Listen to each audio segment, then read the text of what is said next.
Testing, 1 2 1 2.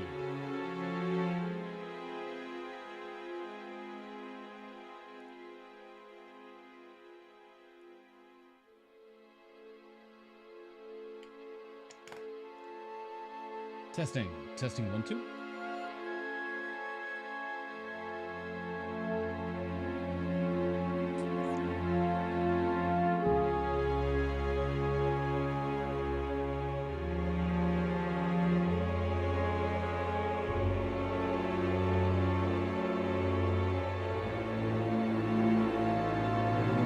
There we go.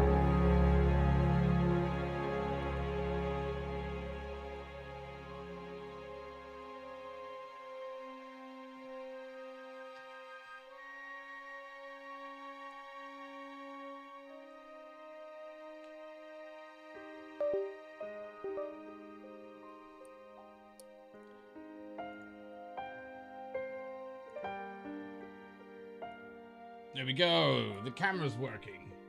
God, we start fiddling with stuff. Doesn't seem to work. What the hell? This is meant to be politics music. What do we got? It's not politics music. It's still playing even though I turned it off. Creepy. Well, welcome to my stream where we're going to be looking into what do you think of reform. It's going to be there's a lot of movement in the political world, in British politics at the moment. We've got the Conservative Party crawling along on their belly, probably about to go into some sort of leadership challenge. We got Keir Starmer actually rebounding from literally being on 0 or 16% approval rating. Sorry about that. And Reform are now plateauing, I think. I think they've stopped their initial incline of popularity, and I think Keir Starmer might have got him against some ropes. We're going to be looking into some of this today, but in the meantime, I'm fannying around trying to turn off this music. Well, I don't know where it's coming from. Oh my God, there it is. Jesus Christ. Right, there we go. So we're going to watch a few videos today. I always keep my streams, because I don't have a very big audience, I keep these streams pretty much chill. Unfortunately, my chat's not appearing either. It's good time to be alive. Come on, chat. Come on, chat. Yeah! Right, there we go. We got chat working. Desktop, there's nothing on here. So we're going to start off with a few... Good morning, everybody. Thank you so much for coming. Good morning, Yusuf. So what a difference a year makes. Next Tuesday, it will be exactly a year since Reform UK held a press conference. It was billed as an emergency announcement. My eardrums. And Nigel announced that he was returning to frontline politics, coming out of retirement. He was going to take over as leader of Reform UK, and he announced his candidacy to be the next MP for Clacton-on-Sea. Now, there's been a few things this week. Now, Apparently, there's an advert polling at about 10 was banned at about 30,000 because apparently he gave the Scottish Socialist Nationalist Party a zero kind of a hinted of his race. And it had about 9 look into that as well. Fast forward to today, Reform's membership has grown eightfold. We're polling north of 30% in the average of the polls. We have 5 outstanding MPs and 700 councillors. What a difference a year makes. And make no mistake, this is the greatest political acceleration what he's saying, so in British history. Check it at a later stage. And we're just getting started. We're just getting started. We are so grateful to everybody who has helped make this happen. Like a proper politician. The awesome candidates, some of whom won, some of whom didn't, but people who were brave enough, courageous enough to stick their heads above the parapet during an hour of need for their country. To all of our volunteers and grassroots supporters who worked so incredibly hard. I saw how hard they worked to help us win those elections. And of course, our members and every single person who voted for Reform on May the 1st. Mm-hmm. And for those who are hoping, in some cases praying, that this surge is simply a flash in the pan, the bad news for them is it's built upon extremely solid foundations. We've been working really hard to build enduring infrastructure. The election-winning machine that we promised to build starting last summer just defeated the heavy artillery of Labour in one of their safest seats, while simultaneously fighting 1,600 council seats and a multitude of mayoral races across the country. And that machine will be twice as strong next year. So, this is a dark time, no doubt, for our country. There are many people who, frankly, felt pretty hopeless, that no matter whom you voted for, the red team or the dark blue team, you basically got the same thing. What's clear now is that there is, really for the first time in about a century, a real viable alternative. The stranglehold the two old parties have had on British politics is decisively over. Well, bugger me. And now there is hope, therefore. There is hope Just for the sorting out people some of of my Britain, streams to make sure they're for not millions across the country, being that there projected in can games channels, once which again can be sometimes happen. common sense, competence, and patriotism brought back to Westminster. And the political class, who certainly for my lifetime have failed in their most basic, fundamental duty, which is to put the interests of the citizens of the United Kingdom first, are facing a reckoning. Well, now, that hope is in no Cup of small tea part time. due to an extraordinary man, the most impressive, effective, and consequential British politician of our lifetime. I'm proud to my introduce leader, him. my lover. He is the Member of Parliament for Clacton-on-Sea. He is the leader of Reform UK. And he's the next Prime Minister of the United Kingdom. Ladies and gentlemen, Mr. Nigel Farage. Oh, was that it? Oh, come on. I thought we were going to give a little bit of it.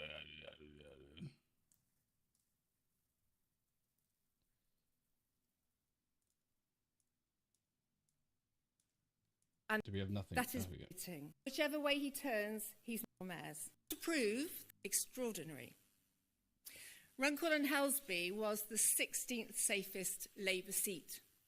They had a majority of nearly 15,000. Majority. And yet, When you lose the control, you days get no leading soul. up to the polling day and the actual Yes. day itself were truly like a reform festival. The weather helped, of course. We were blessed for the whole campaign with good weather. But in the few days leading up to it, it was like a heat wave. So people were in their gardens, in the evenings going around canvassing. People wanted to come out and talk to us. They wanted Do you reckon Reform current will sports. always I've keep never experienced the title Reform anything as their name? quite like it.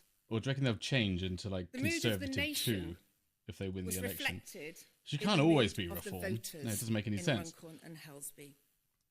This was their chance Reforming, always to vote reforming. for change, and they did in their droves.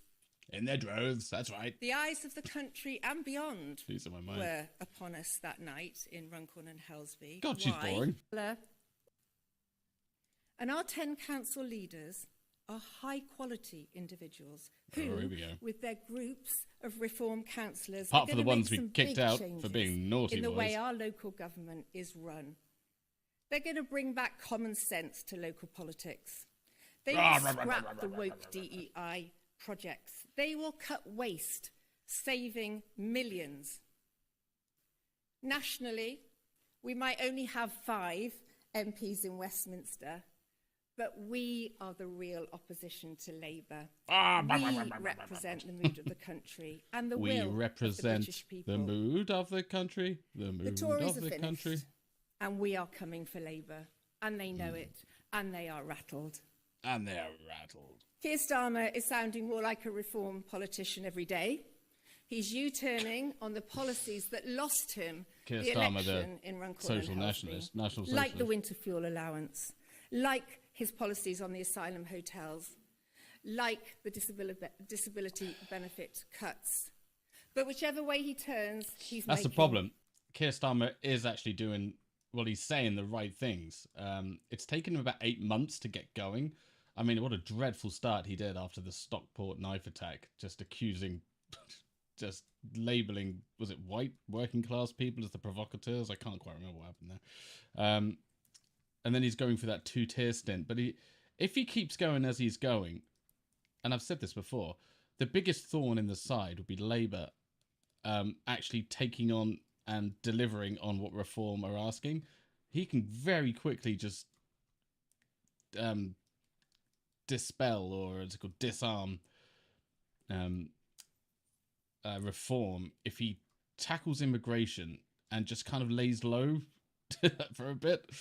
Because I think a lot of the people on the right in the UK are mainly concerned about immigration. I think most people, if immigration was solved or at least addressed seriously, people would kind of go back to the centre again. I don't think we're actually that radical in the UK, but I could be wrong. A hash of it.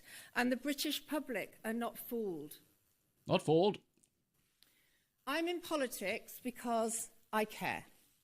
I And hoard my way to the top. I want you to No, indulge sorry, me that's- for a moment by allowing me to share with you an If it's a email poem, no, that came okay. through during the campaign. Obviously, I can't give you the name of the author, but let No me just read you poems. an extract.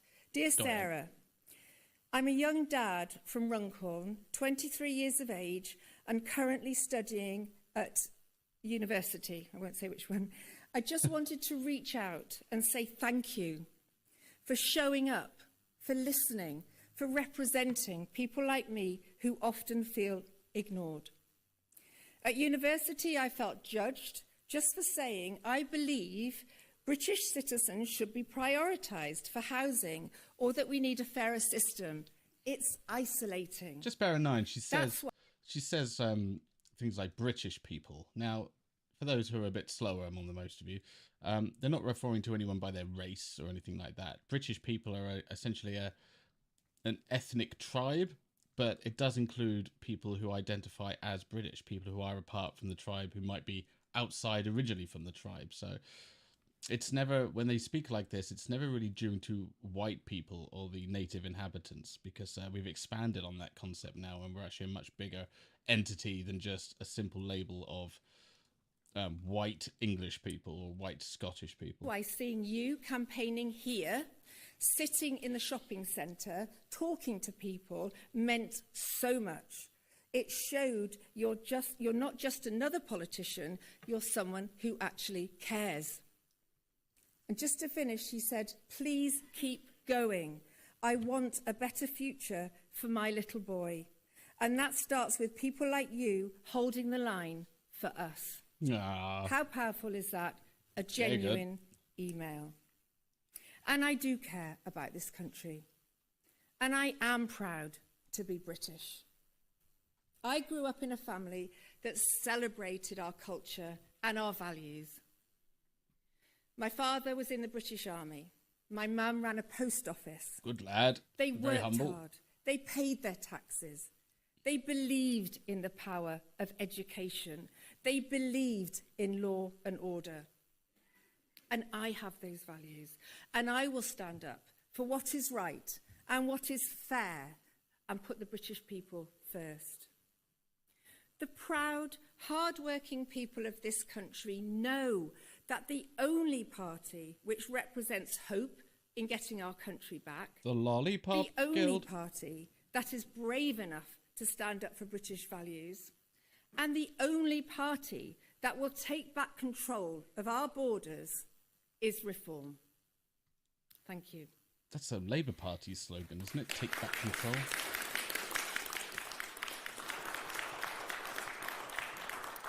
Now I would like to hand over to our party chairman, Zia Youssef. Thank you. Tell you what, hand it to Reform. They got some well-spoken people. Good morning, everybody. Thank you so much for coming. So what a difference a year makes. Next Tuesday, it will be exactly a year since Reform UK held a press conference. It was billed as an emergency announcement, and Nigel announced that he was returning to frontline politics, coming Gosh, out yeah, you forget of so much. retirement. He was going to He said he'd done his bit take from over as Brexit leader of and Reform then UK, left. and he Now had announced to his come back again. candidacy to be the next It's amazing how much MP time you for forget stuff. Clacton-on-Sea. Now, at the time, Reform was polling at about 10%, had about Clacton-on-Sea's 30,000 an awesome fully place. paid up members. Got a great It bowling had alley. 0 members at Parliament, and it had about 9 councillors. Fast forward to today, Reform's membership has grown 8-fold. We're polling 700 north of councillors. 30% in the average of the polls. We have 5 outstanding MPs and 700 councillors. What a difference a year makes. And make no mistake, this is the greatest political acceleration in British history. Yeah. And we're just getting started. You know, we are so grateful to everybody who has helped make this happen. The awesome candidates, some of whom won, some of whom didn't, but people who were brave enough, courageous enough to stick their heads above the parapet during an hour of need for their country. To all of our volunteers and grassroots supporters who worked so incredibly hard. I saw how hard they worked to help us win those elections. And of course, our members and every single person who voted for reform on May the 1st.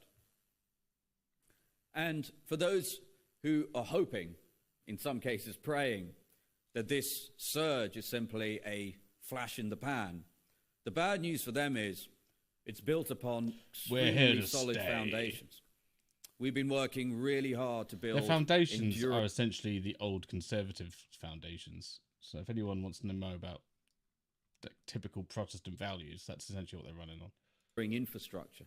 The election-winning machine that we promised to build starting last summer just defeated the heavy artillery of Labour in one of their safest seats, while simultaneously fighting 1,600 council seats and a multitude of mayoral races across the country. And that machine will be twice as strong next year. So, this is a dark time, no doubt, for our country. There are many people who, frankly, felt pretty hopeless, that no matter whom you voted for, the red team or the dark blue team, you basically got the same thing. What's clear now is that there is, really for the first time in about a century, a real viable alternative. The stranglehold the two old parties have had on British politics is decisively over. And now there is hope, therefore.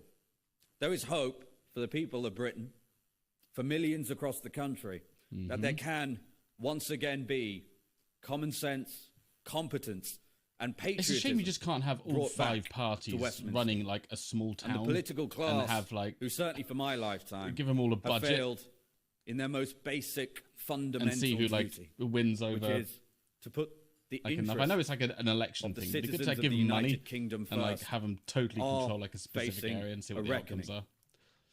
Now, by that computer hope simulation is in no small part due to an extraordinary man, the most impressive, effective, and consequential British politician of our lifetime. I'm proud to introduce him. He is the Member of Parliament for Clacton-on-Sea. He is the leader of Reform UK. And he's the next Prime Minister getting excited in the of crowd. the United Kingdom. I hear Ladies and twitching. gentlemen, Mr. Nigel Farage.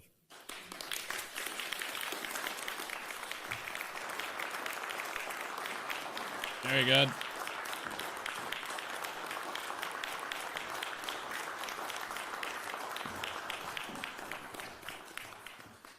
Good morning, everybody, and very few people will know just how much commitment, work and competence Zia has brought to the job of chairman. We would not have done on May the 1st what we did without him. My thanks go to him.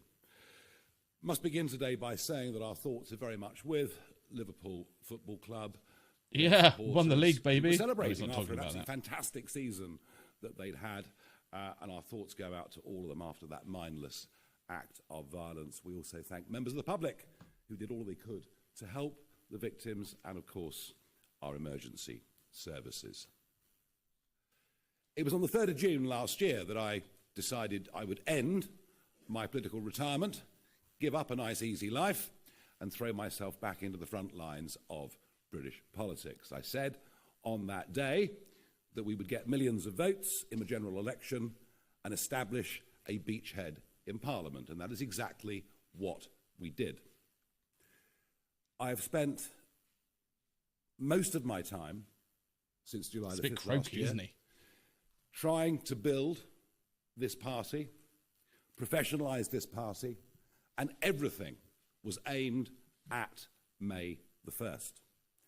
And around me today on this stage, you see the fruits of that labour from my... Don't call him that, Farage. It's incredibly homophobic.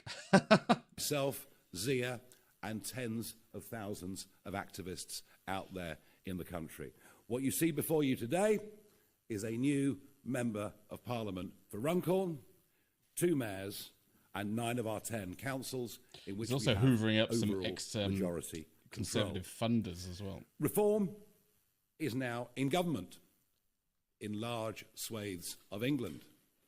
What you see before you, whether you can yet believe it or not, is the second step of what is going to be the biggest political revolution this country has seen since the Labour Party overtook the Liberals over 100 years ago. And the big shout-out message, and it's very, very clear, is if you vote reform, you get reform. No longer will the argument be, well, we like reform, we like what they stand for, we like some of their people, but to vote for them would be a wasted vote. That is not the case anymore. In fact, in many ways, if you look at the map today, if you look at Scotland, you look at Wales, you look at the whole of the Red Wall, and many other parts of England, if you want a party to be the opposition party to this Labour government, then it's a Conservative vote that would be a wasted vote. It's a Conservative vote that actually would help shit on the keep Conservatives. Labour in power. And that is the absolutely fundamental shift of public perception that has happened after May the 1st. Over 40% of people who voted Conservative at the last election actually wanted to vote reform, but didn't do it because they thought it would be a wasted vote. And that has been completely and utterly destroyed as an argument. Now, of course, we have a lot to do now that we're in office, and there is a heavy burden of responsibility on the shoulders of many in this room. And our Doge unit has now been set up. You'll be hearing much more about that. Now Elon Musk has gone out of Doge, it might have lost its won't fly its credibility. From Council Hall, something that is very popular with the public. And we are already beginning to discover excessive wastes of money in local government. But please don't judge us just yet. Some of these leaders were only sworn in as recently as last Friday. But we are on our way. Our membership from June the 3rd last year has gone from 28,000 to over 235,000.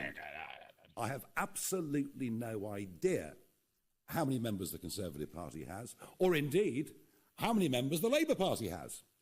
The last figure we had was many months ago, and they were losing a member every 10 minutes. I'm not saying we are already the biggest political party by membership, but we must be very, very close indeed. As for the Conservatives, I don't think many in the media class yet really understand the extent to which they are dying as a political party. It's over.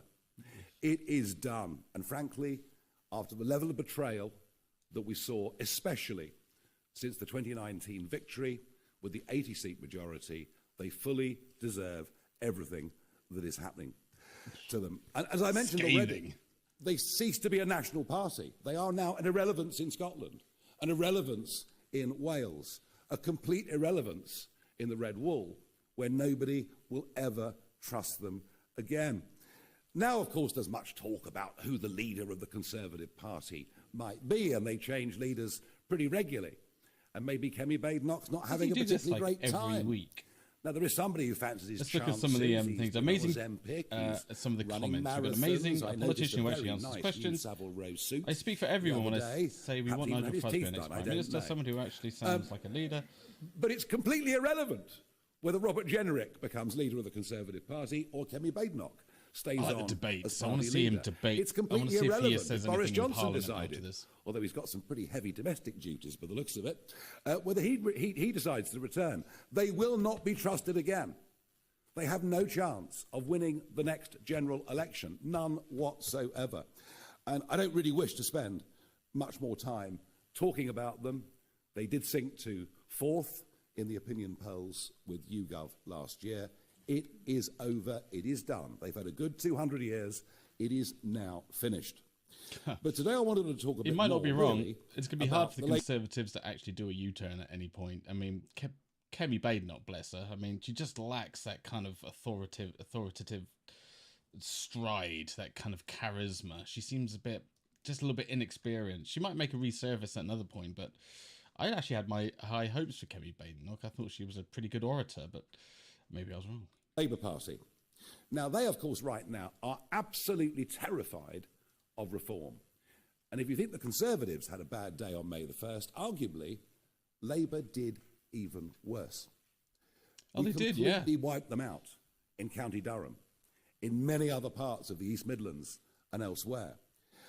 And now, I have to say, they've decided they'll turn their guns on me. And every PMQs now, we see an obscure backbench Labour MP get up and ask the Prime Minister a question.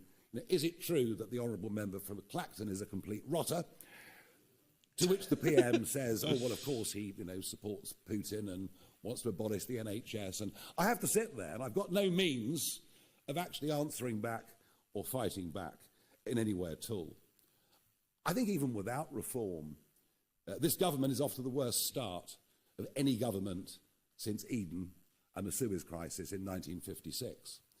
They are collapsing in terms of support. Their response to us is just to turn on the Labour lie machine. And I think today, perhaps it's just a little opportunity for me perhaps to answer some of that. Reform really are now the party of working people. One of the arguments I made in the run-up to May the 1st was that many of our voters are people with alarms that go off at 5 o'clock in the morning. They go off to work. They work damned hard. Whether they're working for companies, whether they're trade union members, whether they run their own businesses or act as sole traders. They're the people that are voting for us. And the great divide that is opening up in British society is between those that get up and go to work, pay an ever-increasing tax burden, feel ever more hampered by government at every level, and their next-door neighbours who choose to do nothing, but actually have a very similar standard of living. That is becoming increasingly...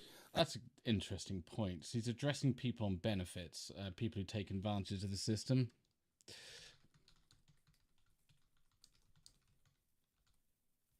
I call it the unfairness.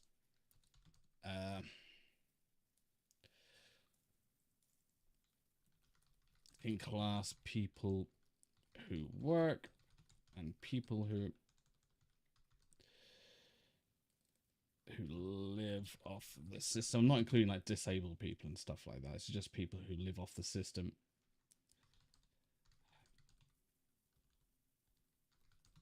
And have the same, I guess, quality of life, but it's not. But I'll go back and address that in a minute.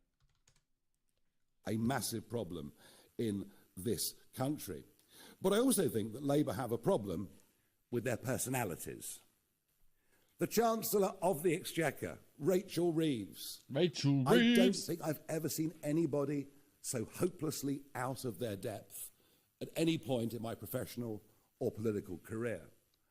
And the idea that we were going to get this 10-year Bank of England economist, and of course she was dubbed by my colleague Lee Anderson as Rachel from accounts, which actually wasn't accurate, because it's Rachel from complaints. She is doing the most awful job, and what she and the Prime Minister have done is to spread doom and gloom and despondency. Economics works on confidence. This lot haven't managed to instill any. And of course she's backed up by Jonathan Reynolds, ever affable, but not the qualified solicitor that he told everybody he was. This is a very low-grade government. And unless you have successful private business, employing people and paying taxes, you cannot have an effective functioning society. And it is, to me, truly astonishing that of all the 25 men and women in the cabinet, not a single one has ever set up or run a private business. We have a bunch of lawyers. We have a bunch of people prepared to bow down to this concept of international law, but without the economic competency to run a country. And that is why we are genuinely going in the wrong direction. We are watching the de-industrialization of Britain. Yes, of course, there are some jobs being created in wind and solar. But for every job created in that sector, there are 3 or 4 being lost in other parts of the British economy. We now have the most expensive energy prices commercially of any country in the world. And yet the net zero mania, oil's come down. it isn't just Miliband, well, we know he's away with the fairies, but it's all of them are committed to this policy, just as the Conservative Party were when Boris Johnson and others led them before.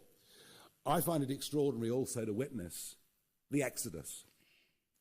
The exodus in London and in some other parts of the country is now in full flight. The number of people I know, and I'm talking about successful, hard-working, entrepreneurial people. I'm talking about people that have taken great risks in their lives, created a lot of jobs, and paid many millions, or in some cases, tens of millions in tax. They are leaving. Yeah, people don't understand when they say tax the wealthy. Like the wealthy, the 1% in the UK pay like 30% of the tax. So the capital flight he's referring to is real. Like when you say, oh, we can solve most of these problems by taxing the rich, it's a very uneducated view on economics. And they're leaving our country at a very, very rapid rate. It's the biggest brain drain we've had since the 1970s, and yet no one seems to have woken up to it.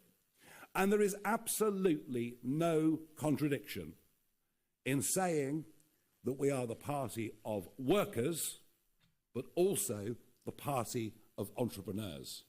The two can't survive and exist and succeed without each other. And then we come to the Prime Minister himself, and whilst I don't bear him any personal grudge, I don't think there's any malice in him at all, it's clear to me this man doesn't believe in anything. Now, it's quite extraordinary that for over a year... Keir Starmer, that's a kind of interesting way to put Keir Starmer, because if you take the Labour Party, it's meant to be the party for the working man. I think originally the Labour Party was called the Workers' Party or the Unionist Party, I can't remember. But Keir Starmer essentially got rid of all the far lefties out of the government, which kind of affects the moral compass when you do things like that, especially when you get rid of your extremists. And then what did he do? He kind of represented like the elite class, and then whilst now solving immigration. So he's essentially lost all the kind of humble things that the Labour Party had. It's kind of this kind of weird Tony Blair, Gordon Brown elitist party. It was obvious that Starmer would become our Prime Minister. You would have thought there was a plan. You would have thought there was a passion for what they would do in government, as opposed to achieving the position you only need passion on election day. Government. And yet, as he stood outside 10 Downing Street, mid-morning on July the 5th, to give his acceptance and victory speech, in the 9 minutes for which he spoke, he referred to his notes 158 times. Once every 2 seconds, the new Prime Minister had to refer to his notes, scripted to the nth degree, clearly without any great feeling, meaning, or passion for the job that was ahead.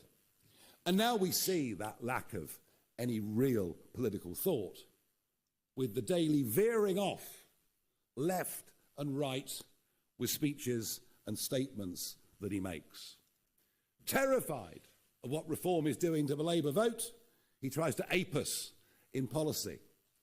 The problem is, when he does, nobody actually believes him, given his own record.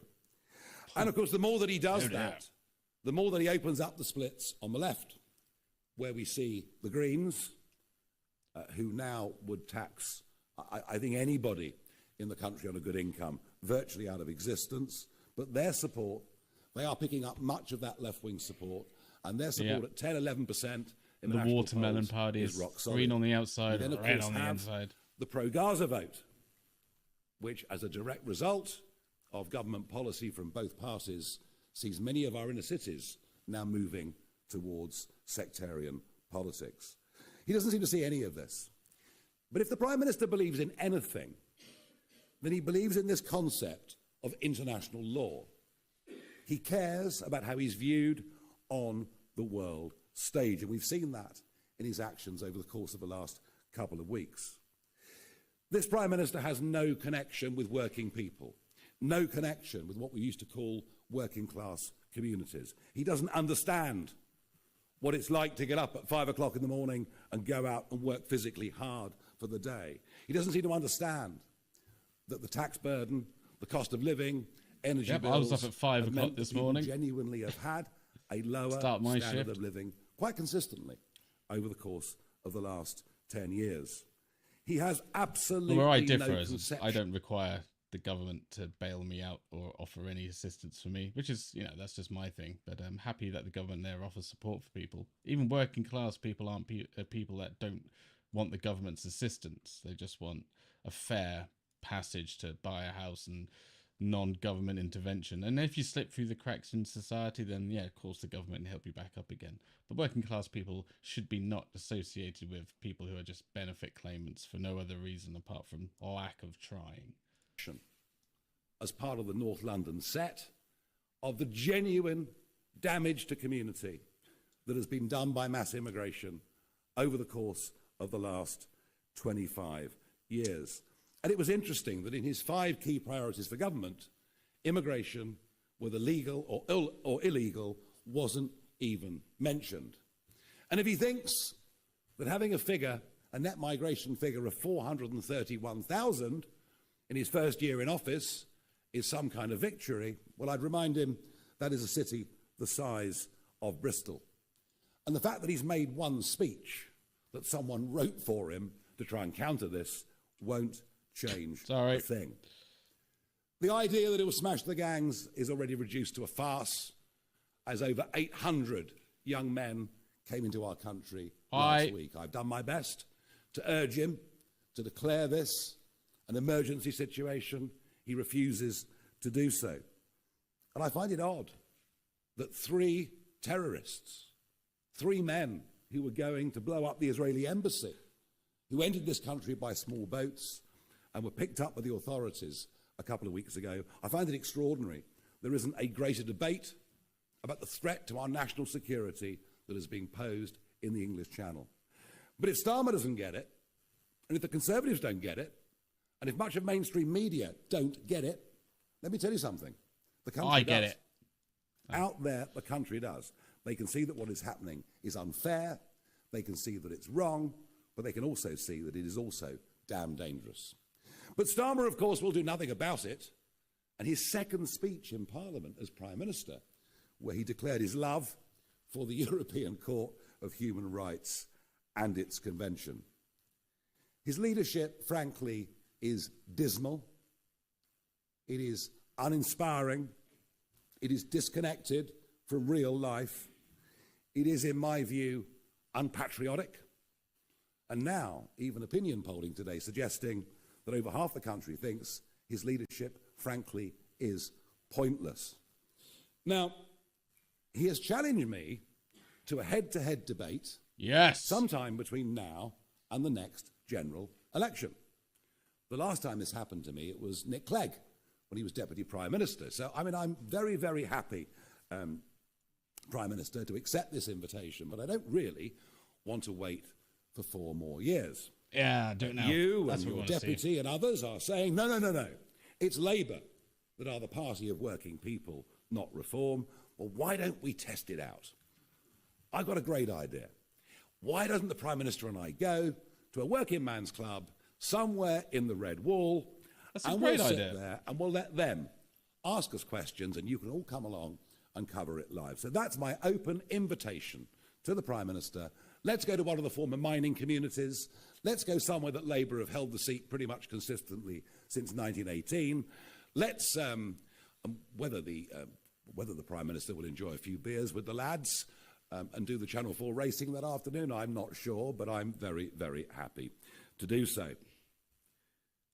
We built this party around 3 key principles.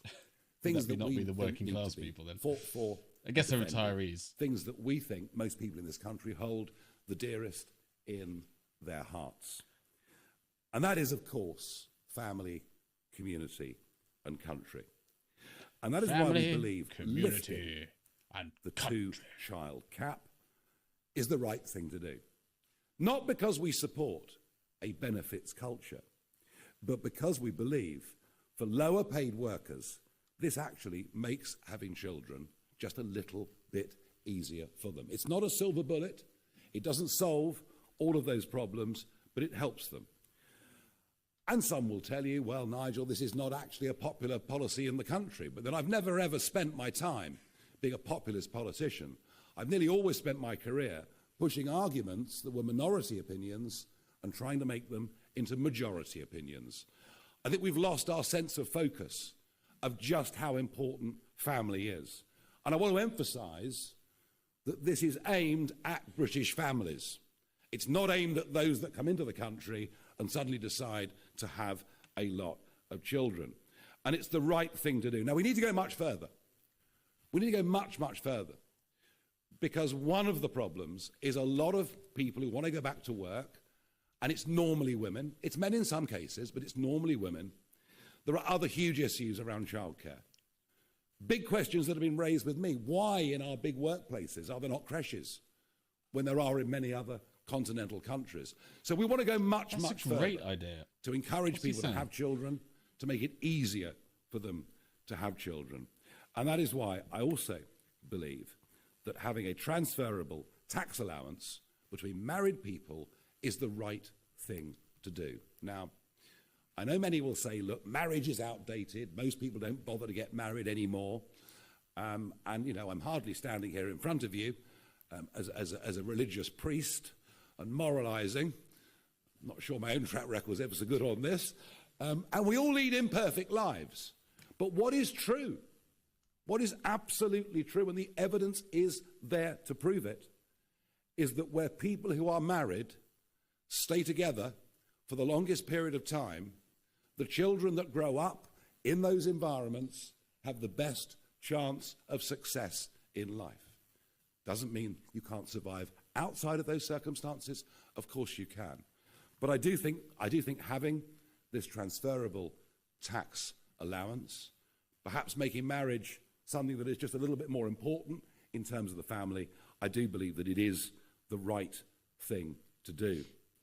And of course our biggest aspiration is that working people should not start to pay tax until members of Reform. They earn £20,000 a year. It's a policy that is wildly popular. It is a policy that would encourage people to get off benefits and to go back to work. To force them. We also recognise those that have worked during their lives, saved for a private pension, are now penalised by the withdrawal of the winter fuel allowance. If you don't have any savings, you'll still get the winter fuel allowance. So we're punishing working people at all stages of their life, and we would reverse, absolutely reverse what has happened, and we're taking away of the winter fuel allowance. Now, of course, you will all be lined up in your droves to say to me, how on earth can you afford all of this? How on earth can you afford 5 billion here or 5 billion there? Almost forgetting that the national debt is now 2.8 trillion, and that not just the last government, but this one too, are hopelessly adrift when it comes to government borrowing. We are going to make big savings. We will stand here before you in 1 year's time and show you the excessive costs that we've taken out of local government. Is the thing. Where are you going to get that money from? At a national level, money in the UK if we win is the like next a house election, of cards. we will scrap net zero. Something that is costing the Exchequer an extraordinary £40 billion plus every year. There will be no more asylum hotels or houses of multiple occupancy. People who come here illegally across the channel or on the back of lorries will not be allowed to stay. We will scrap the DEI agenda. I don't even know what the DEI agenda is in the UK.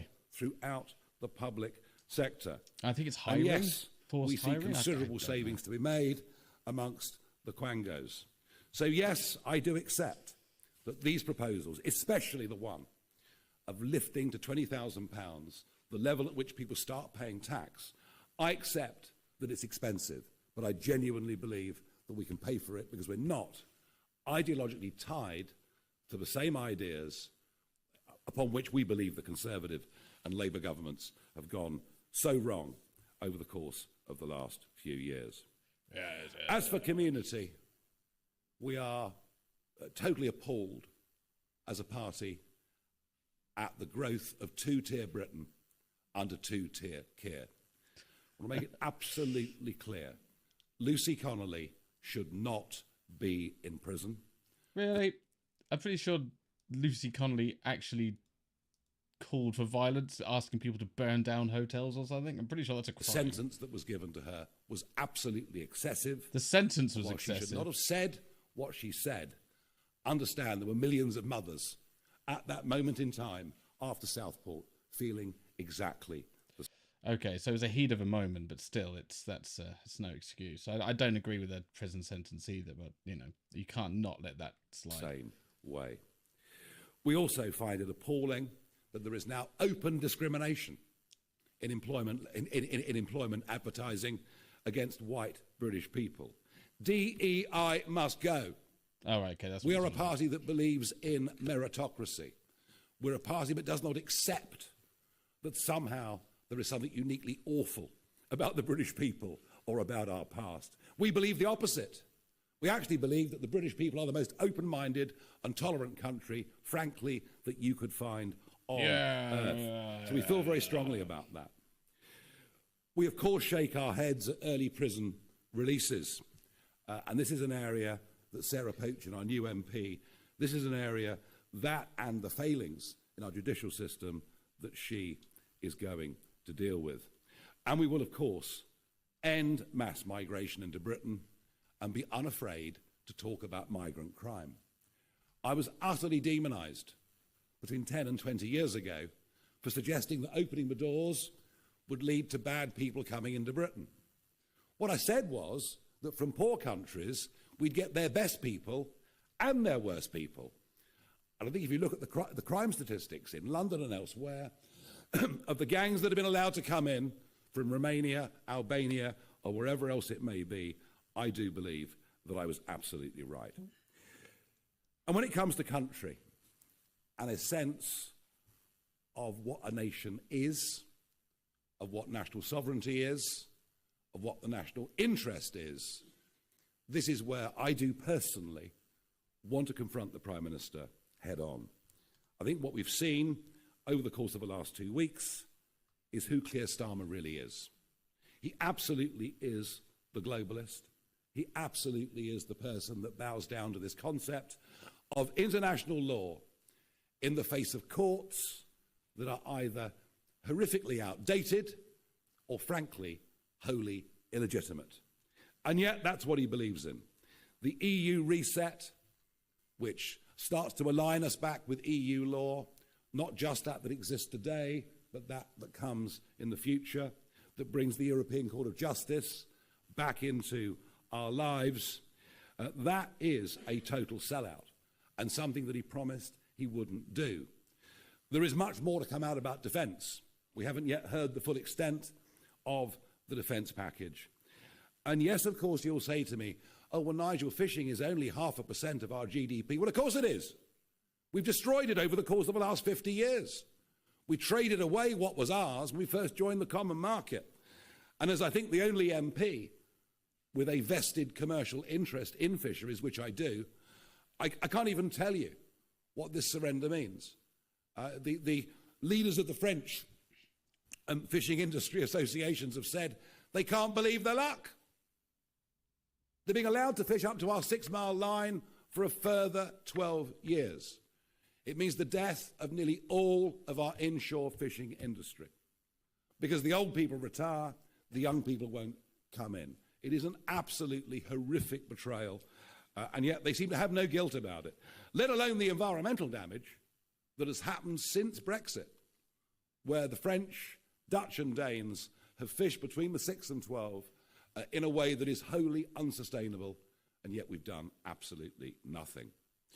When it comes to Chagos, I think this is the worst deal I've ever seen in my life. Chagos Islands. There was absolutely zero legal necessity to give away the sovereignty of the Chagos Islands. None whatsoever.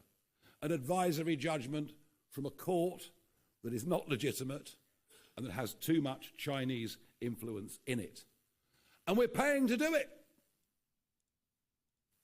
And if inflation runs at an average of 3% for the next 99 years, it's 52 billion pounds. It's almost unbelievable. That's only if inflation that he could have maintains done the it, same way.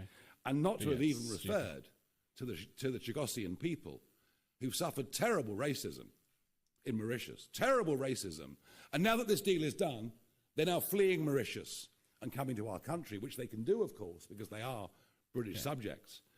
But I suppose to Keir Starmer, racism only comes from people without university degrees. He probably doesn't think it happens between other races.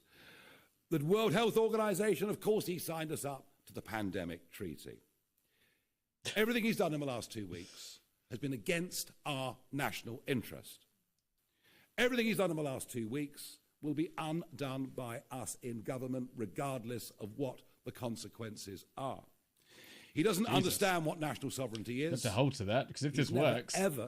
ever got over the Brexit result, and is frankly doing his bit incrementally to reverse it. Now, I came back into politics on June the 3rd last year because I believe that our country has to be turned around. I came back into politics on the 3rd of June last year because I believed I had the ability to really give momentum to this political movement. And I've lived a bit. I've had some great successes in life. I've had plenty of failures in life as well. But what I bring to this now is experience. What I bring to this now is passion. What I bring to this now is a kind of courage or madness, you can take your own pick, which perhaps you only have when you've survived a few close brushes with death and even managed to go through the snake pit on I'm a Celebrity. Oh, I Get me out of forgot here. he went into Celebrity. Did he win it? But the qualities that I offer are hard work, passion, and yes, I'm not afraid of anything. I'm not afraid of the mob. I'm not afraid of criticism. I'm not afraid of protest. I believe that reform represents a silent majority in Britain. I believe what you're witnessing is the beginning of a genuine political revolution, something quite remarkable that is happening and will continue to happen in British politics. And if that means I'm pitted against the Prime Minister and whoever the leader of the Conservative Party may be, well, so be it. I think I'm ready for that right now. Well, Thank you very much indeed. Right. Okay, we have And now for the weather. a list of 18 people who wish to ask questions, so we'll try to rattle through as best we possibly can, beginning with Natasha Clark from LBC. Hi, Natasha Clark from LBC. Mr Farage, you say you're the party of the workers now. Why did your party vote down Labour's workers' rights package, which would have given them far more rights?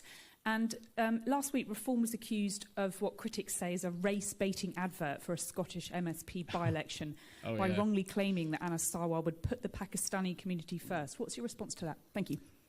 For workers to have rights, they need to have jobs. And if you bring in legislation that means fewer people will be in work, what have you done for workers' rights? And I think it's all well and good making law. I saw this in the EU as well. It's all well and good making law for companies with 5,000 employees, 25,000 employees. That doesn't What make any about sense, Nigel. Sorry. companies with 3 employees? And this is the problem. The legislation never thinks about those, despite the fact in the British economy, it's the small private businesses that employ more people than the big CBI firms or whoever else it may be. And I think the idea that you could take somebody on, recognise that it's a mistake pretty quickly, and yet they could take action against you within 24 hours of being in work, probably would lead to small employers who, by the way, are already very reluctant to take anybody on, given the hikes to national insurance, given all the other problems that they face. So we opposed it because we thought it was very, very bad for employment. Now, there's a bit of a row going on in Scotland. Everyone's having a go at us, Labour, the SNP, so maybe we're getting something right. I think what I'm able to do is to show you what Mr. Sarwar actually said and how we've responded to it. Can we do that, guys? You do a double Trump. Pakistan is represented in every mainstream political party in Scotland and across the UK. The days where South Asian communities get to lead political parties and get to lead countries is now upon us.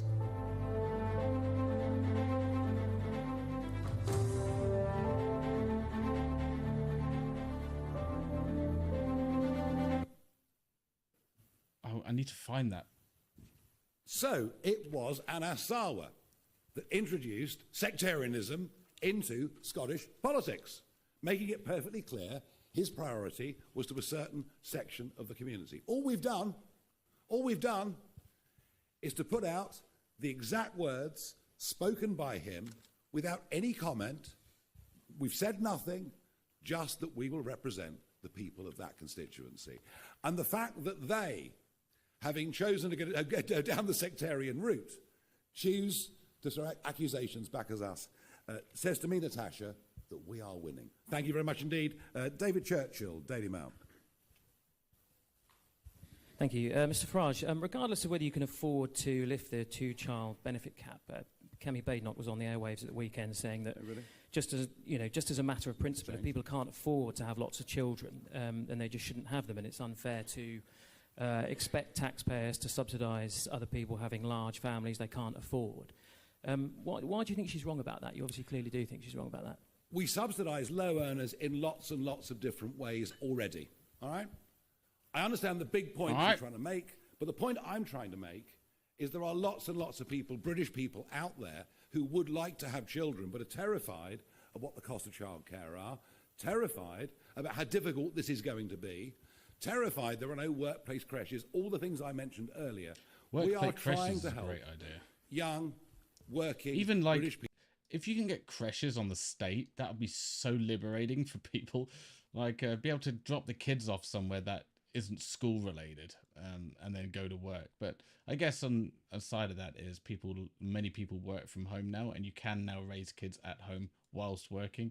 So maybe there could be like part-time working from home to help with kids, I don't know. People who are not on particularly big incomes to have more children. And, you know, Kemi Badenoch's view might right now be the majority instinctive view, but this is part of a bigger package and policy that we are putting together to try and make the family a more important element in British life. Thank you. Lucy White from Bloomberg. No? Donna Runner? Yep. Yes, oh, sorry. Hi, Lucy White from Bloomberg. On that same subject, actually, you've talked about the importance of family, but one of the main reasons that people are choosing to have smaller families or no children at all these days is because housing costs are so high. And tinkering around the edges of tax policy is probably not going to do very much to that. So can you set out what you would do to make housing more affordable? No, you're quite right, Lucy. I accept that point. I did say that what I discussed so far today was not a silver bullet. It didn't solve all the problem. I talked about childcare. Housing, of course, also a massive problem. You know, if you increase the population by 10 million through immigration, then you need to build a new house every 2 minutes in this country just to keep up. Even if Angela Rayner's targets are met for house building, they won't even cover anything like what legal net migration, let alone illegal, will be Nigel, we lost 5 year, if it is that Labour that term. Housing is a massive, massive problem. Nigel, speak to me. Social housing is also a massive problem. I was horrified going around the country in the run-up to May the 1st, horrified to see county councils reloading, where going to the top of the list for social housing priorities were people who'd crossed the English Channel illegally and were given indefinite leave to remain. absolutely horrified to see that. But that is what is going on out there. Yeah, he's back. He's All right, back. we need to build houses. We need to build genuinely affordable houses. It does sometimes look to me that housing developments are 4-bed, detached, 2-bathroom, nice garage and garden houses, and not enough houses that are genuinely affordable. It is a massive problem, but it is one that government has made significantly worse. Amy Gibbons from The Telegraph, please. Hello, thanks very much. Nigel, you talked about making marriage more important and encouraging people to stay married for longer. So just to be clear, would you like to see the marriage rate come up and the divorce rate come down? Oh, you know, I'm not the Pope, you know. It's a good question. In an ideal world, look, of course, there are valid, legitimate reasons for divorce. I've got lots of experience of this. We can talk about it later. In an ideal world, for the benefit of children growing up, I repeat the point, there is lots and lots of evidence that suggests I think also with that, if there's more examples of families being held together, then there'll be more social pressure, or there'll be better examples of families working. And I think that might assist with the divorce rate coming down, just having good examples and it being not a social far apart, because you don't want people staying in marriages if they're unhappy, but it motivates people to work on it rather than just eject out of it. Children growing up to maturity, into adulthood, in a stable family background, which doesn't have to be marriage, I accept, but more often than not is, do better in life. Don't we deserve to try to help create a framework in which young people can grow up and lead fulfilling lives? And all right, you may say, I'm aiming very high, but isn't that what we're in politics for? Isn't that the point of the whole thing? Thank you. Archie Mitchell from The Independent. Oh, God. In the run-up to the local elections, reform activists set up a stall depicting Angela Rayner, Bridget Phillipson and Rachel Reeves as cows said to be sent to the abattoir. Is it misogynistic to depict female cabinet ministers as cows, and is it appropriate to suggest that they're going to be sent to the abattoir, given MPs have been killed in recent years? Well, you've struck me there completely out of the blue. All sorts of appalling things get said and done by people fighting in elections at local and national election, and we get it done to us, and if one or two of our people do it to them, maybe they think it's funny. It probably isn't very funny. I can't pretend we're perfect, but what I can tell you is that one of the ways in which we have professionalised this party is to put people through a vetting process, and I think we've come up with a slate of elected councillors and mayors and a new MP that we can genuinely be very proud of. And if there is the odd lapse in taste, I mean, it's kind of, I regret it. Making politics fun is a great way of bringing it in and making people talk about it easier, like difficult issues, if you have a kind of more of a, kind of a humour aspect to it. How much do you think it'll cost to move migrants from hotels into a private accommodation? And if you don't save as much as you want to, are you happy with them to live in tents? And if I may, will you commit to the triple lock for pensioners in the next Parliament? Okay, the triple lock for pensioners is not something we've addressed as yet. We will between now and the next election. We are, as you can see, building out our policy platform.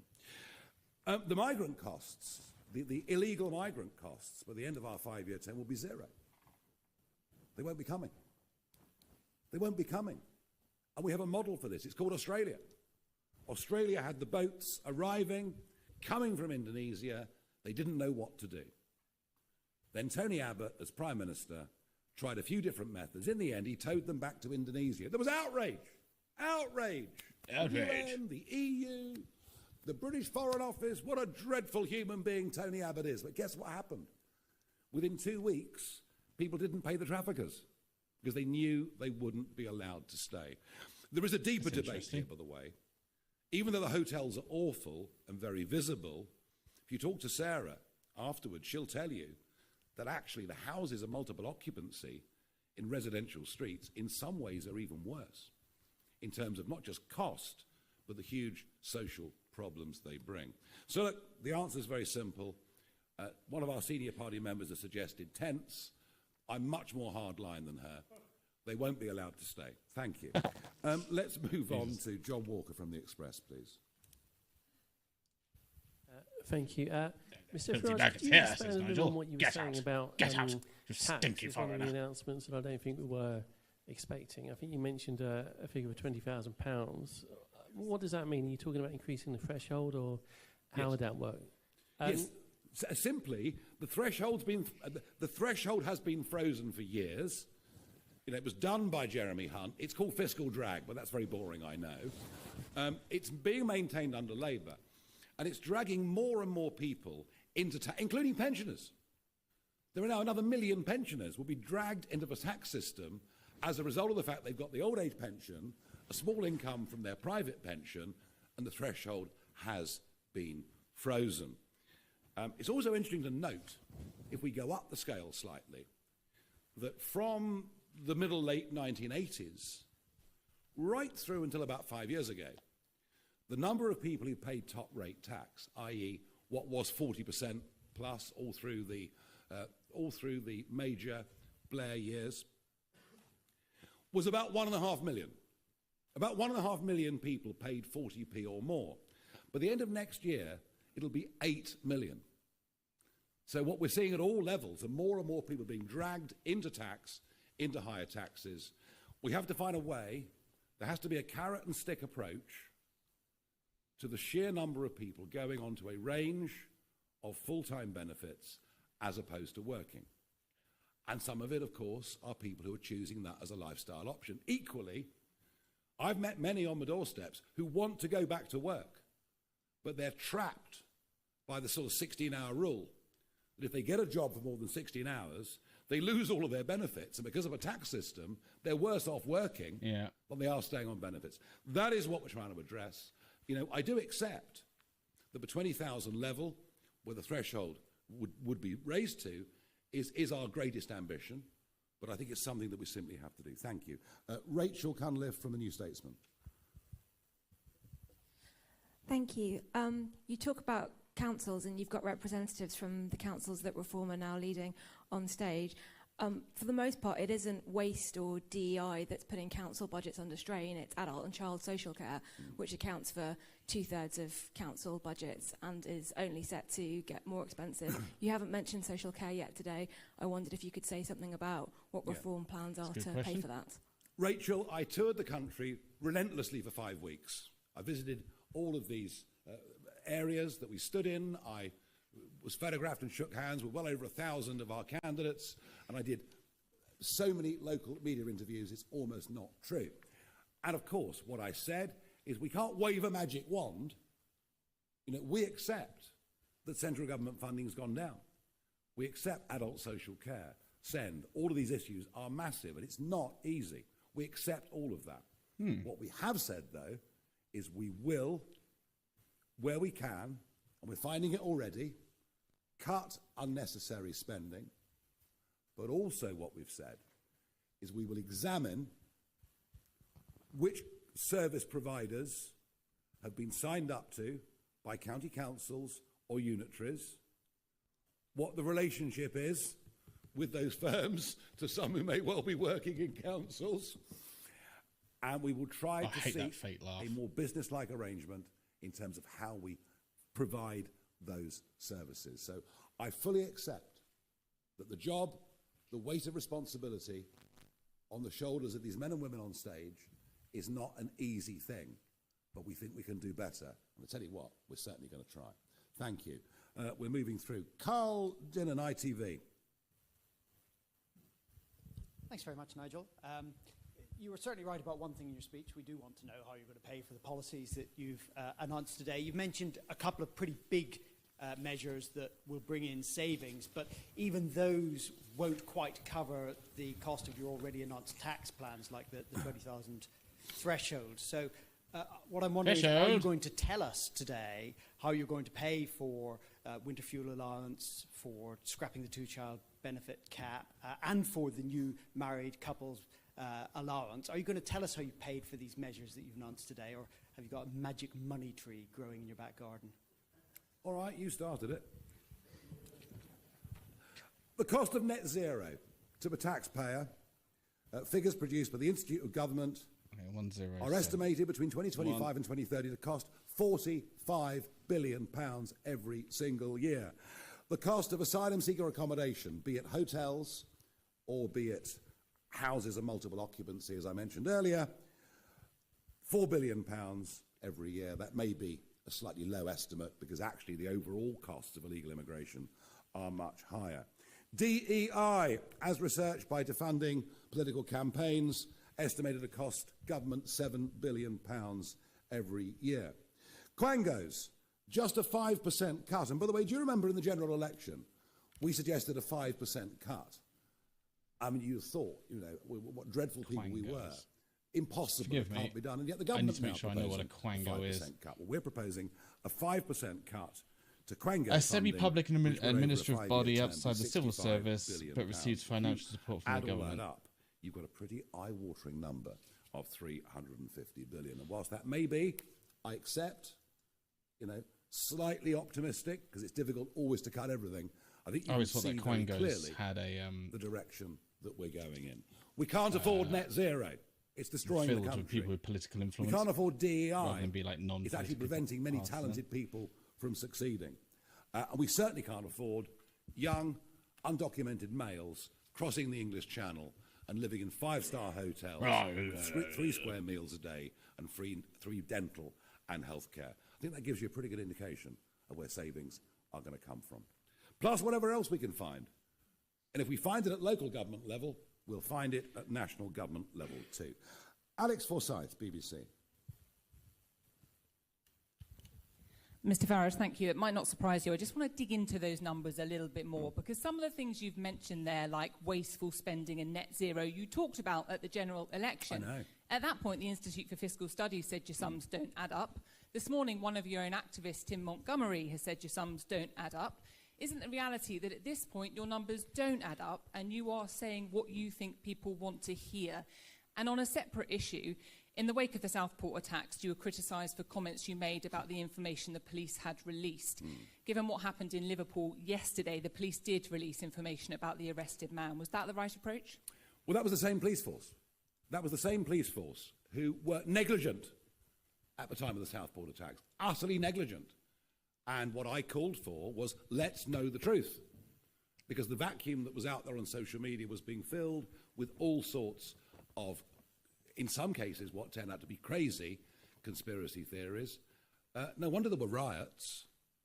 Had the truth been known, we would not have had that situation. And I was condemned by... To be honest, I think if the truth had been known, that picture of the Southport killer, look at this. You think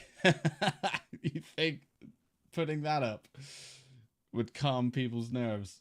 I mean, sometimes I'm all for free speech and everything, but my goodness me, that's why they didn't want to talk about it. Shit.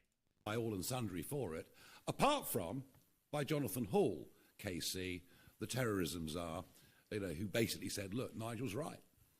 The truth should have been told at the time of Southport. I think what we got yesterday was that Merseyside police have begun to learn some of the lessons from that, and that is a very good thing and not a bad thing. Oh, you can argue about numbers adding up. You could probably argue that at no point in the history of any form of government has anybody ever thought their numbers added up. I would point you to one thing. When Richard Tice and I launched the contract with the people in South Wales last year, we pointed out the cost of quantitative easing and the way the Bank of England was dealing with it, and we were laughed at by everybody. We said it was costing 25 to 30 billion pounds a year. We actually got the figures a few months ago for the cost of QE last year from the Bank of England. It was 36 billion. So what we're very good at, we're good at actually putting our finger on things and pointing out problems that nobody else has even thought of. And that's because we're not from the political mainstream. We're not part of that institutionalised... Down with the kids, Nigel. We take a fresh approach to everything. I think what I've done today, what I've tried to do today, is to give you an idea of direction of policy, of priorities, of what we think is important, of what we think it's going to cost, and how we think we're going to pay for it. It's a crazy, I don't think crazy, anybody crazy, at this stage, night. with a general election some years away, could frankly do more than that. And I believe what I presented today is credible. Thank you. We've now got Caroline Hug from Politico. I just wanted to ask, what would Reform have done at the Brexit summit if they were in charge? And like Badenoch, are you going to commit to undoing any progress in talks? Well, I accept we start in a bad place, and I also accept that Boris Johnson and David Frost did inherit a very bad hand of cards from Theresa May. I accept all of those things, but the argument it'll make trade easier. Well, that was the argument for staying in. What the Prime Minister is doing effectively, he's rerunning the arguments that we used in the Brexit referendum. I'd like to see what Nigel Farage is going to do when it comes to Brexit trade. Will make trade in agricultural produce with South Africa and the rest of the world much more difficult. What I would not have done is to have gone back to the ECJ and allowed them any jurisdiction. And what I would have done is to say, look, what you got from Frost and Johnson was you were given 4 years. Be very careful with trade. 4 years for your fleets to continue to fish in British waters. That was your transition period. You're out now. And the minimum we're going to do is take back the 12-mile line with further thought about how we take back for Scotland and elsewhere the 200-mile European Economic Zone. There are a couple of things that I would have done. Fraser Nelson from The Times, but also I think is doing a documentary on reform. Is that right, Fraser? It is, yeah. You were introduced to us today as the next Prime Minister. Do you think it's true? Could you really go from having a handful of MPs and no shadow cabinet to number 10 at the next election?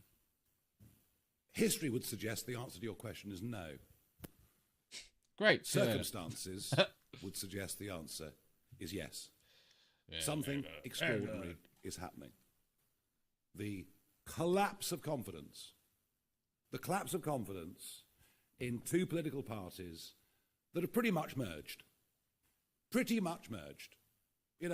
Both wanting to go down the net that's zero. That's actually a pretty good thing, the way of looking at it. They have merged. Both of them just standing on each other. Both are effectively open semi-authoritarian policies. Both incapable of dealing with illegal immigration. Both who have no comprehension of the 5.5 million men and women out there running their own businesses or acting as sole traders. Both, despite what they say, overseeing an ever-rising tax burden. Both, started by Jeremy Hunt, remember, both contributing to an exodus, not just of non-doms and the super rich, but of the 30-something entrepreneurs who are now being tempted away by Lisbon, by Athens, by Milano, by Dubai.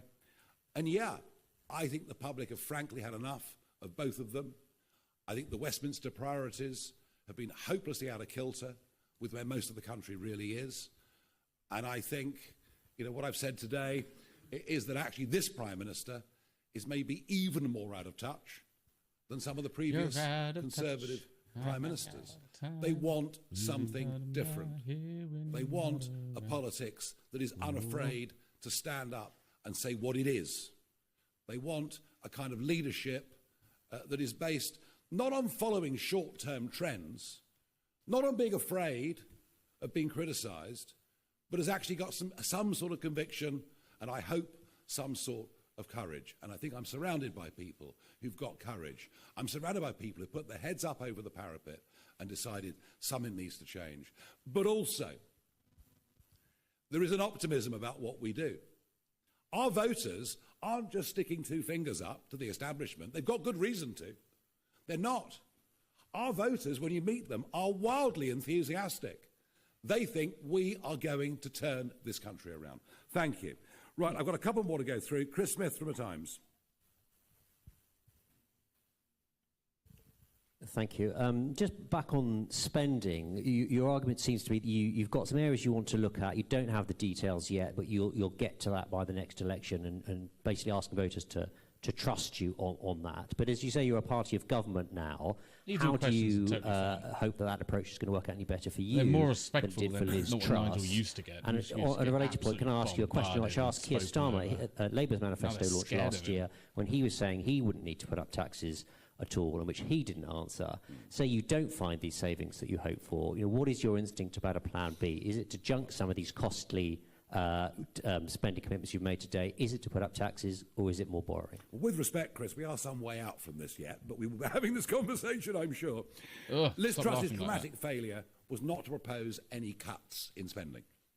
It's all well and good cutting taxes, but she had to make the corresponding cuts with Kwarteng in spending. Didn't do it. Just tried to say, well, we won't increase by the rate of inflation over the course of the next few years. That was a fatal error. As for Starmer's promises, look, do you know what? I just think there are two types of people in politics. Those who want to be something, those who want to do something. For him, it was about becoming Prime Minister. For me, it's about turning this country around. Simple as that. James Hill, Spectator. Thanks, Nigel. You went through various members of the Cabinet today. You dismissed Johnny Reynolds, Rachel Reeves, Ed Miliband. There's one member of the Cabinet who you didn't address, Angela Rayner, and there's some speculation in recent days that she might fare better against reform at the next election. You faced up against her at last year's general election on the BBC. Just tell us your thoughts on her and whether she stands a better chance than Keir Starmer come the next election. Well, at least she's real. I mean, none of the rest are. I don't think she's lied on her CV. I'm not sure she's got a CV. I mean, she is who she is. What we have learned, I think, over the course of the last week is that her ideas on tax, on saving, are even more radical than those of Rachel Reeves. And she tends on economics, certainly economics, to be way, way out on the left. And number one, that is not a majority opinion by any means in the country, nor will it become one. And it's a very busy space. You've got the Lib Dems heading into some of that territory, the Greens very firmly in that territory, and indeed, from what I can see of the Gaza independents, they're pretty much of that view as well. So, look, maybe she'll become the leader. I don't know. I'll be worried about it, not at all. Two more questions. Adam Cherry, GB News.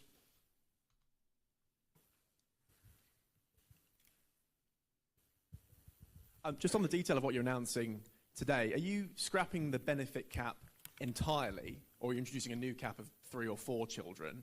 And then on the shared family tax allowance, are you putting a figure on that today, or is it just sort of in principle? Yeah, it'll be up to a £5,000 transferable allowance, all right, which would help, say one of the parents wanted to spend a bit more time at home in the first 18 months, 2 years of a child's life. Those allowances could be transferred. It would give people more options and greater flexibility. We're not putting a cap on the number of children. I want to re-emphasise, this is not for people to arrive in Britain from overseas and have lots and lots of kids. It's designed to help hard-working, though slightly low-paid British workers. Final question, last and by no means least, Kieran Stacey, Guardian. Guardian. Thank you very much. You've spoken today about some of the policies that are designed to be family-focused. Can I ask about another similar issue? I've heard you talk about your desire to open up a debate on stricter restrictions on abortion.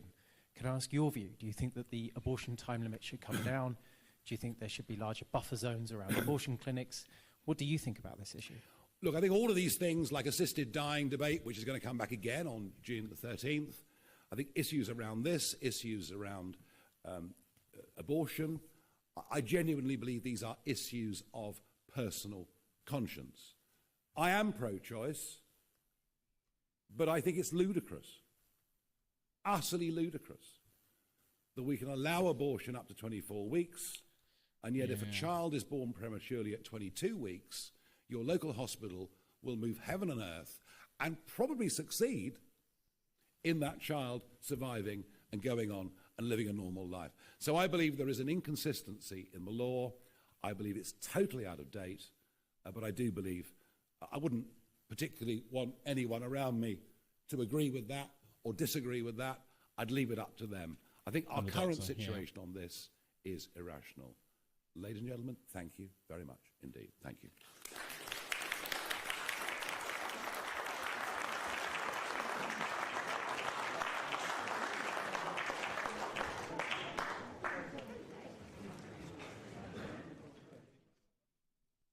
Oh, good. Good stuff. Well done, Nigel. I think you're an incredibly good orator, but it's very easy to be that kind of person at this stage. But you are winning votes and many members. Like, this is an incredible movement by the Reform.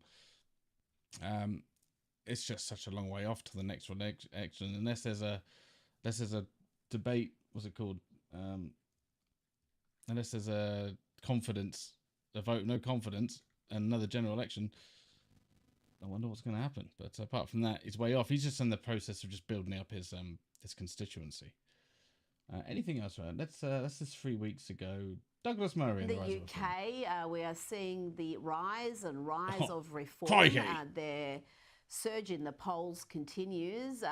In a first-past-the-post system, they're right now well in front in a number of polls, ahead of Labour, comfortably ahead of the Tories. Is this the end of the two-party system in the UK? Can they maintain this momentum all the way to the election? I don't know. It's going to be very interesting to see, Rita. As you know, the electoral system in the UK is extremely cruel to third parties, insurgent parties, and so on. It's not like list systems like the Netherlands has, for instance, where there can constantly be parties that come up and take over and either rule well or otherwise and get chucked out or kept in power. It's just not like that in the UK. There's always been this expectation that the two-party system can't be broken. He's looking a bit aged, isn't he, Douglas Murray? I remember him on the Hitchens world and so on. Being, oh my God, that's what, about 20 years ago now. Maybe sometimes a party does He's aged gracefully. Just like a little bit like my grandma. That was, of course, the case with the old Liberal Party more than a century ago. And the Labour Party, the Conservative Party, there's no law of nature that means they have to survive. The interesting thing for Reform really will be whether or not they can demonstrate that it's not a one-man party. Yeah, that it's not just Nigel Farage, and without him, there really isn't a party. Nigel Farage is an extremely brilliant campaigner, exceptionally brilliant campaigner, and an incredibly talented politician.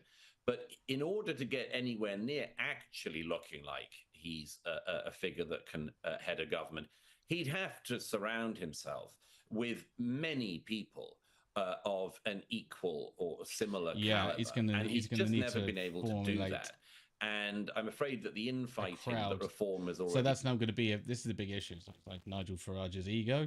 If he's the brains behind Reform and that doesn't leak down to his underlings, you're going to have an issue with a very shallow... It'll be like an ego fight. There'll be more what's it called? Oh my God, I can't think of the word. But what I'm trying to say is, if this is an ego thing, many people get into politics because of egos, and if one person's sucking up all the thunder, it's going to cause a rift. You want to be able to it's like Marvel, it's like DC Comics. Superman can't have all the fun. Batman needs a bit of loving too. Seen. It's a sort of a bad sign in that regard. Inevitably, a successful party has to be a kind of coalition, but also just has to have a lot of talent in it. Can Nigel Farage spend the next couple of years building that up? Perhaps.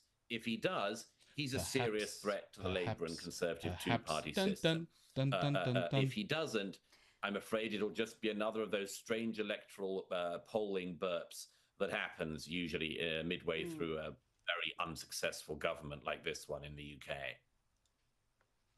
Crikey! Now, you've been good enough to give some free advice to the Democrats tonight. If you could do the same for our Liberal Party, they're in crisis right now. They've had a landslide election. Hope you enjoyed my little stream really in Reform. Who they I'll catch you all very soon. Stand for. Do There's a lot of advice that they should veer go touch yourself. to the centre or left.